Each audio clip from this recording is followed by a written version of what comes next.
The impact of Kendrick Lamar's Super Bowl moment wasn't just about the music. It was about the power of timing, execution, and the sheer audacity to take on an opponent in a way that left no room for doubt.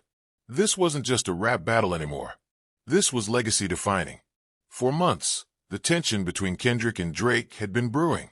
Subtle jabs, subliminal shots, and behind-the-scenes power moves had set the stage for something bigger. But few expected Kendrick to take it here, to the most watched event in the world, in front of millions, with the kind of confidence that made it clear. This wasn't just a response. This was a checkmate. Joe Budden, always the guy to break these moments down with surgical precision, could barely contain himself when discussing the performance. He called out the moment Kendrick turned toward the camera with that devilish smirk, saying Drake's name with a grin that sent chills down the spines of hip-hop fans. It wasn't just a performance, it was theater. It was war. And it was one of the boldest moves hip-hop had ever seen on this kind of stage. But there was more to unpack. The symbolism throughout Kendrick's set had people scrambling for meaning. The PlayStation controller symbols, X, circle, square, triangle, spark theories. Was this about control? About the game being played behind the scenes in the music industry? About power and who really holds it? Some dismissed it as a simple design choice, but others saw something deeper. And then there was the Squid Game connection. The white uniforms worn by the dancers. The way the stage was set up.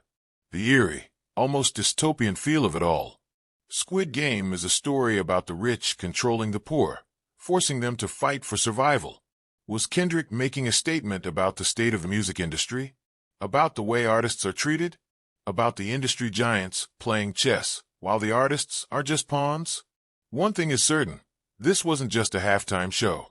This was a carefully orchestrated piece of art, designed to be interpreted, dissected, and debated for weeks to come. Then there was the chain, the minor controversy. Some fans thought Kendrick was referencing something dark, but others pointed out the obvious, musically.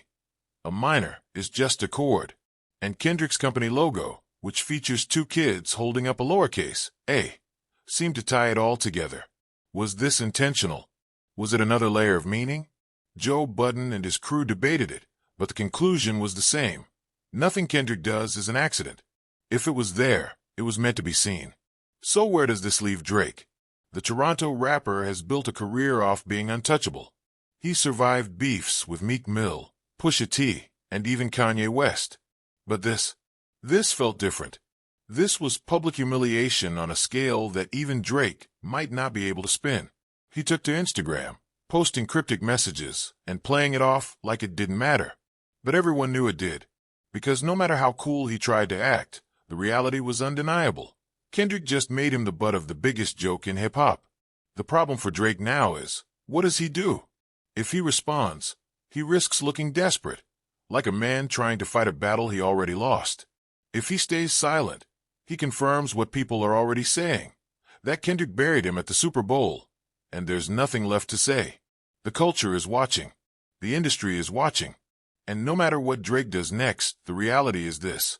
Kendrick Lamar just pulled off one of the greatest strategic moves in hip-hop history. He didn't just diss Drake. He made a moment out of it. He took the beef out of the shadows and put it under the brightest lights possible. And now, no matter what happens next, one thing is certain. Hip-hop just witnessed history. Drake can't catch a break. No matter where he goes, someone is always watching. Whether it's paparazzi, fans, or now drones. Drizzy just can't seem to enjoy a private moment without the internet finding out. While in Sydney, Australia, relaxing in his penthouse, Drake probably thought he had some peace. But nope, someone had other plans. A drone was flown straight to his window, catching him in the middle of a gambling session. The footage? Leaked. The internet? In shambles. Drake's reaction, though, was the real highlight. Instead of ignoring it or calling security, he grabbed his shoe and tried to take the drone down himself. A legendary moment in the making, except for one thing. It was the worst shot you'll ever see in your life.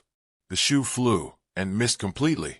The drone, still floating, still recording, still invading his privacy. The internet couldn't help but clown him for it. Man couldn't hit a stationary target, one fan joked. Should have used a size 12, another said.